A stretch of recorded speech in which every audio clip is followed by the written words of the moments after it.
ரகசிய உச்ச நேர்கள் அனைவருக்கும் வணக்கம். 30% மக்கள் சீமான் முதல்வராவதை விரும்புகிறார்களா? சி ஓட்டர் கருத்து கணிப்பால் வெளியே வந்த அதிர்ச்சிகரமான உண்மை.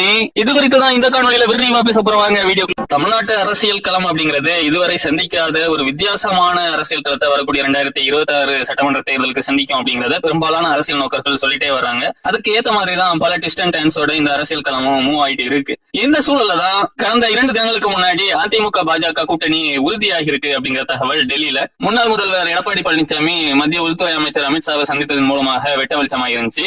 அதன் காரணமாக இதுவரை தமிழ்நாட்டு அரசியல் களத்துல 5 முனை போட்டியாக இருக்கும்னு நினைத்த அரசியல் களம் 4 முனை போட்டியாக மாறக்கான வாய்ப்புகள் அதிகமா இருக்கு அப்படிங்கிறது தெரிஞ்சு நேற்றைய தினம் விஜய் அவருடைய பொதுக்குழுலையும் விஜய் அவர்கள் திமுக சார்ந்த கூட்டணியிலேயோ இல்ல பாஜக சார்ந்த கூட்டணியிலேயோ இருக்க போவதில்லை அப்படிங்கிற மாதிரி ஒரு முடிவை அறிவிச்சிருந்தாரு. இந்த சூழல்ல இந்த களம் இனி 4 முனை போட்டியாக தான் நகரும் அப்படிங்கிறது ஓரளவு தெரியுது. ஒரு சில அதிசயங்கள் நடந்தா நாம் தமிழர் தவக கூட்டணி ஏற்படலாம் அப்படிங்கிற சமிக்கைகளும் சைலண்டா நடந்துதான் இருக்கு. இந்த சூழல்ல தான் அதிமுக பாஜக கூட்டணி அமைறதற்கு முன்னாடி சி ஓட்டர் இந்தியா டுடே நிறுவனங்கள் தமிழ்நாட்டுல ஒரு சர்வேயை எடுத்திருக்காங்க. அதுல பிரிஃபர்டு சிஎம் கேண்டிடேட் ஆஃப் தமிழ்நாடு அப்படிங்கிற பெயர்ல தமிழ்நாட்டின் மக்கள் விரும்பக்கூடிய சிஎம் கேண்டிடேட் யார் அப்படிங்கிற ஒரு கேள்வியை தான் முன்வைத்திருக்காங்க. நிச்சயமாக அவர்களுக்கு தெரியும் அதிமுக பாஜக கூட்டணி உருவாகிறதுக்கு முன்னாடி 5 சிஎம் கேண்டிடேட் தான் இருப்பாங்க அப்படின்னு. ஏன்னா கடந்த நாடாளுமன்ற தேர்தலில் 4 பேர் 4 அணியாக நின்றாங்க. அதுல திமுக கூட்டணி அப்படியே இருந்துச்சு. அதிமுக தலைமையிலான ஒரு அணி, பாஜக தலைமையிலான ஒரு அணி, நாம் தமிழர் கட்சி தனி அணி, இப்ப புதிய விஜய் வந்திருக்கனால 5 அணி அப்படின்னு அவர்கள் எடுத்திருக்கணும். ஆனா அவர்கள் ஒரு திருட்டுத்தனத்தை அப்ளை பண்ணி முதல்வர் ஸ்டாலின், விஜய், பழனிசாமி மற்றும் அண்ணாமலை மட்டுமே கணக்குல கொண்டு வந்திருக்காங்க.